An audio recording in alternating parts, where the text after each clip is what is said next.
What is causing your friend to remain single? I think it's fear. First, there's the fear that he will be rejected. Second, at this point, I believe it is the fear that he will lose his independence. At 34, he's never been in a relationship, never held hands, and never been kissed. I know the image that is immediately popping into your head of a dull-looking dude, but he's in good shape. Tall, has lots of fun hobbies, nature, drumming, music, comedy shows, and a stable job in a field he's passionate about. Don't get me wrong, he's no young Johnny Depp either, but he's comfortably at the median attractive level of most North American men. And I've also seen a lot worse pulling partners that my friend could only dream about. My friends and I have gently suggested to him that he try online dating. That lasted about a week, claiming no matches. We didn't take his phone from him, but I strongly believe he just paid us lip service and swiped in front of us. And then when he got home, he deleted the app as he never brought it up again after saying no matches. I even went so far as to set up a date with someone I knew who was single, looking, and generally a fun and attractive woman. She saw pictures of him ahead of time that were recent and thought he was good looking. I was willing to give it a shot. He was going on a solo hiking trip to Arizona for a couple of weeks and never bothered to message her once. She messaged me and told me she lost interest and thought he was a bit too standoffish. She had called him a couple of times and she mentioned talking to him on the phone was akin to going for a medical procedure. Just flat, short answers with no enthusiasm. I told him he didn't need to be glued to his phone on this trip, as he was worried that he would need to be messaging her constantly. I told him that wasn't the case at all. He could have just dropped her a line every couple of days asking how she was or even a few photos of where he was, but it went right over his head. He just shrugged and said whatever. I also said he needed to work on his phone game because as much as he might despise texting or calling, this isn't 1910 anymore. Your partner is going to expect to have some sort of interaction with you that is not strictly face-to-face, I added. He just shook his head and said he was uncomfortable with that but acknowledged that he needed to work on it. He has made 0 attempts to find anyone since. Perhaps at this point he's just happy being alone, but his comments about when he sees someone attractive suggest to me that he is at least partially interested. However, he never seems to make the first move to either talk to them or when the reality is facing him that something could happen, he's scared to proceed because of what it could mean in the future about losing some sort of sense of self. Which is not true, as a good partner would be a great co-pilot in these adventures. Story 2. I have a friend who could literally be a model. She's so damn pretty. She has a crazy high social media following simply because she's that good looking. I'm talking hundreds of thousands of followers on any given platform and thousands of comments on everything she does. But she doesn't even try. If she put in the effort to promote herself, she could probably be famous. Then I saw her dating profile, and while I won't quote it verbatim, I will hit the major points. She posted one pic, then put her IG handle, telling people to follow her on there to talk to her or see more pics. I know this is diverse, but I hate this practice. To me, it's lazy and entitled as hell. Just about every other spot that could be a picture was just screenshots of notes listing out everything you either had to be or couldn't do to be worthy. Some of my favorites include, must be over 6 feet tall. She's 5'3". She had a list of names that you couldn't have, my own name included, which kind of made me laugh, to be honest. To use her words, you have to be a member of the double-digit club. And no, she's not talking about man's IQ. Must make over $100,000 per year after taxes. She specified the taxes part in the list. Cannot have any kids, she has 2. Cannot play video games, watch anime, read comic books, etc. Basically, she had a bunch of things that amounted to don't do nerdy stuff. Part of me wants to tell her to try to take it down a notch and get her to understand that her own delusion is the problem. Another part of me recognizes that she totally could get a guy that meets all her criteria. So it's not as if she's being so delusional that she's striving for something she couldn't obtain. So I know bringing it up is just going to sound kind of silly. Part of me also knows that bringing it up will drive me to ask why my name is on her "you can't have this name" list. And I don't know if that's a conversation I want to have with her. So how is she your friend, dude? Story 3.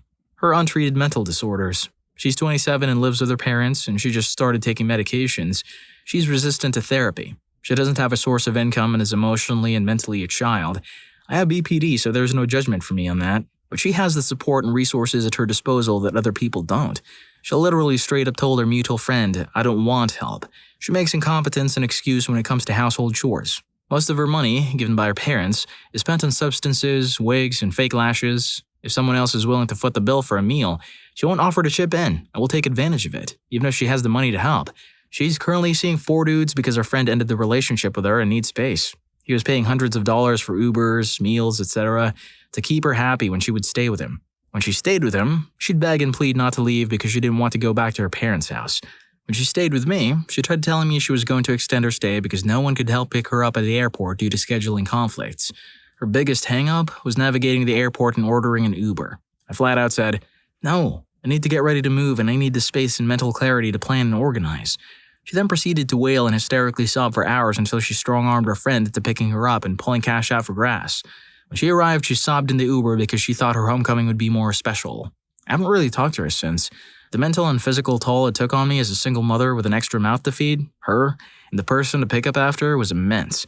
As someone who's taking meds and going to therapy diligently, I can only empathize so much. Story 4. For nearly 15 years, my friend has been stuck in a low-level service job at a big company, barely working more than 4 days a week, with 2 of those being half-days. He always finds excuses for why he won't ask for full-time work or try to move up the ladder into management. At 35, he's still living with his mom, not because he has to take care of her or anything, but mostly because he's lazy and broke.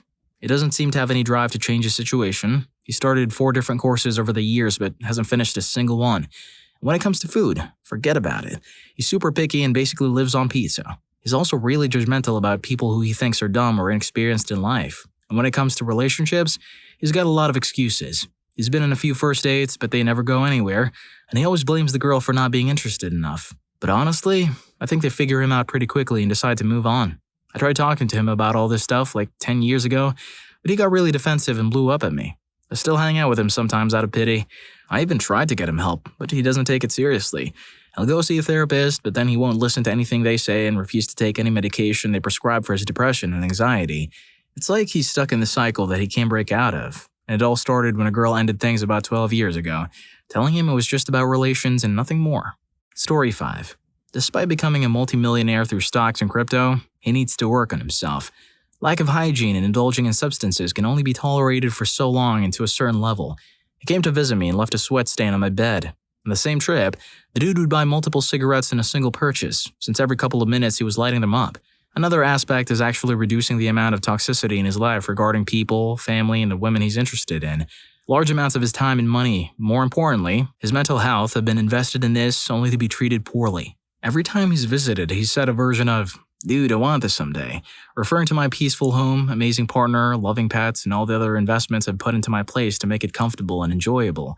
My response has always been to do it and make it happen, since nothing is holding him back but himself. Especially since outside my wife and pets, everything in my home was acquired over years and material goods were bought on sales. Poor in the beginning, still cheap now. I want him to be happy in whatever way he can. It sucks to see him like this. I try to mention these issues in the most tactful way possible because I believe people shouldn't have to be told what to do in their personal lives. I love him, but damn, he loves the toxicity. Dog, you gotta give it to him straight. Story 6. Not my friend, but my boyfriend's cousin. He always asked my boyfriend how he managed to get me because, I guess, he thought I was out of my boyfriend's league. I disagreed. My boyfriend never knew how to answer this question. I just told him he was nice to me and we got along. His cousin was convinced that this couldn't be true and that there must be cheat codes because, in his eyes, there was no way I would date my boyfriend. The cousin was actually quite a handsome guy, but it was his freaking personality that drove women away.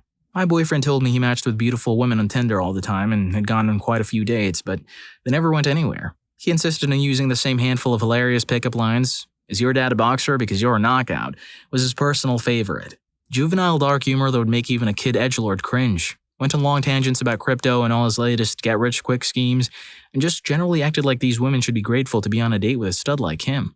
And surprisingly, he got ghosted a lot and couldn't understand why. Sometimes the women did send him a polite text saying he was a great guy, but she just didn't feel a connection and wished him well, and he blew up at them and told them they'd wasted his time. My boyfriend tried a soft approach to getting him to see the error of his ways, and it didn't work. I'm sick of hearing him whine that he's the only one of his friends without a girlfriend. It's entirely his own fault. Bro should really take a hint. Time to level up that personality game or enjoy the single life. But before we dive into the second half of these stories, it's time to hit the like and subscribe buttons if you haven't already so you'll never miss out on future uploads. Story 7. She has a serious problem with her personality. Almost every person that meets her ends up avoiding her. She's in her 30s but acts like a brat, always pushing people to do what she wants and then complaining about any detail that's not perfect. She's rude, not very nice, and very immature. Like, very. She's that kind of person who's always acting like the world owes her something for all the cruelty she has received, so it's impossible to keep her happy. I think I've apologized 1,000 times to her because no matter what we, her friends, do, there's always something wrong, so she gets offended and mad at us. Then the guys she dates, of course, end up leaving her, and she cries, and it's the end of the world, and she doesn't understand why they always run. We try to tell her she's the problem, but she doesn't want to grow up. Girl, I love you, but even your family can't stand you. For the love of God, stop acting like you're 16, and stop pushing us and your boyfriends to go out every weekend on your wild nights. We are 33. Sometimes we want to just go to a restaurant or watch a movie or maybe have a few drinks at home. Not every weekend has to be a big party till morning. And you can't keep being a jerk every time someone says no to you. You need to grow up and maybe try some therapy so you can work with your resentment and trauma. Story 8. For my husband's friend, it was selfish arrogance. I want what I want. The subtext was that he never cared about what his girlfriend wanted. He would only go places he wanted to go, which never includes her friends or family. He wanted to spend all his money on collectibles related to sci-fi movies, DVDs, figurines, etc. Engagement rings were a waste of money. Investing or buying a house were a bad idea. No compromises were possible. He'd say no and no discussions were entertained. His opinion on every topic was the correct one, and he was not interested in your opinion or listening to extra facts he did not know that might change his mind. He was once young and good-looking, and he thought he could find someone else when she walked when he was 32. They had dated for close to a decade. During the relationship, he had started to gain weight and lose hair, and he was not able to find a replacement. Now he's 49 and hasn't had a girlfriend since. He still has not bought a house, and they cost double what they did when they were dating, and his rent has tripled. He does have a copy of all his favorite movies in every format: VHS, DVD, and Blu-ray. The whole bedroom is dedicated to storing them if you can get in there. His house is a hoarder's paradise. He says the reason no one wants him is because of how he looks, and while it does not help, it's not the major turnoff. Story 9. My former friend is absolutely freaking gorgeous, so most people are surprised that all of her boyfriends always end up breaking up with her. I was too, until I witnessed her behavior. When she fell in love, she became very attached to her partner. Sometimes, though, this attachment caused her to act in ways that weren't very nice. She would get upset if she found out that other girls had liked her boyfriend before. She might send them mean messages or make fake accounts. Once, she even said something very disturbing about one of these girls, thinking it would be funny. She also thought that even after they broke up with her, they were still obsessively in love with her. She tried to make them jealous, followed them around, or did things that would have annoyed them if they were still dating. For example, if they didn't like a dress when they were dating, she would constantly wear that dress and tell everyone how annoyed her ex-boyfriend must be and how he was going to be so mad because she was not taking his opinion into consideration. Again, this was after they had already broken up with her. They didn't have the heart to tell her that they didn't care about her. However, I did try to warn her that her behavior was obsessive. In her delusion, she just didn't seem to understand that her exes didn't love her anymore. Anyway, she used to be my friend, but her behavior became increasingly creepy, so I went out of contact with her. Story 10. Not really my friend, but an old community choir director whom I became friends with on Facebook. I noticed this about 10 years ago, and I don't know if there's anything changed since then. His Facebook account has been silent for years. He was in his 40s and an attractive, charming, and talented man in real life, but he only dated online. And I don't think that was really the norm among his age group yet. His frequent social media posts were about 1/3 music stuff and 2/3 complaints, mostly about dating.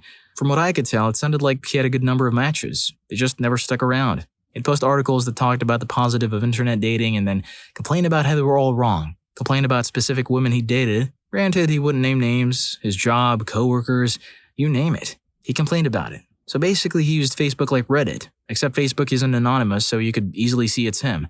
One thing he often complained about was women talking to him on eHarmony or whatever for a day or two and then suddenly saying they didn't want to talk anymore, just going radio silent. I have no proof of this, but I'd be willing to bet a lot of money that many of these women Googled him like you're supposed to when internet dating, found all of his ranting and ran away. God knows I would if I came across that. Why didn't he just go on Reddit? Story 11. I have 3 friends in this situation, unfortunately. For context, they're all in their mid-30s. Friend number 1 is very smart, well-employed girl who is fairly successful in her career. Her issue is that she's got this immature, overly materialistic, guys should treat me like a princess and buy me stuff mindset, along with a good bit of narcissism and no focus on wanting to build a life with someone. She's basically hit the wall for the type of man she wants, and predictably, her relationships don't last much longer than a few months at best, usually with drama. Friend number 2 is smart, hardworking guy with a great career. He very much wants to be married and settle down, and he's an overall stand-up guy. However, he wears his heart on his sleeve and has an overeager personality, which comes off as incredibly desperate. Combined with a steady stream of complaining, there's a ton of negative energy that can get tiring fast. Friend number 3 has had a rough go mental health-wise for the last decade for both personal and professional reasons. His confidence is completely down and his negativity tends to take hold at all times. He's working on addressing these issues, which is awesome. It will be a long road of recovery for him, but his support network, which includes our friend group, will help him get there. Story 12. One of my closest friends, I love her to bits, but I think she needs to speak to someone about where her mistrust of men comes from. She cannot open up with a man and just abandons relationships when they are going really well. It's important to note that the men she has met are really decent guys with 0 red flags. They're men with hobbies, independence, good jobs, similar interests to her, etc. These are 2 parts to her problem. Number 1, once a relationship gets too serious and the guy wants to spend more time at her house or at his, she freaks out, calls him needy and ends it, says he's moving too fast. Number 2, she also says she thinks it's abnormal that people want to spend so much time together at the beginning of a relationship, but that is the honeymoon phase. Most people are very loved up at that stage. It's very normal. She just says she likes her alone time and can't stand being with any of these guys all the time. I don't know. I worry for her. She needs to investigate further why she thinks this stuff. It's been 7 years and there have been so many instances where she has ruined what could have been a very happy relationship. Story 13. Peter Pan Syndrome. My 58-year-old friend is a super nice person but refuses to grow up. He's still mentally 21. He tries to dress like kids in their 20s, won't date women over 30, and still goes clubbing. Yes, he calls it clubbing. And yes, he's the cringy old guy at the club. He goes to skate parks to hang, gets Botox for his face regularly, and does that awful black hair dye job himself at home. He talks like a 13-year-old unironically, with lots of likes, whatevs, and bras. It's ridiculously embarrassing. And any woman who even partially has her stuff together is completely turned off by him, and he doesn't see it, no matter how gently his friends try to tell him. He calls it being young at heart and says that's why he won't date women in his age range because they don't know how to have fun. In reality, he won't date women in his age range because they call him on his BS. Younger women are easier for him to control and manipulate. His parents left him quite a bit of money, and he simply doesn't understand that this is why 20-year-old girls date him. These stories are just red flags popping up one after another.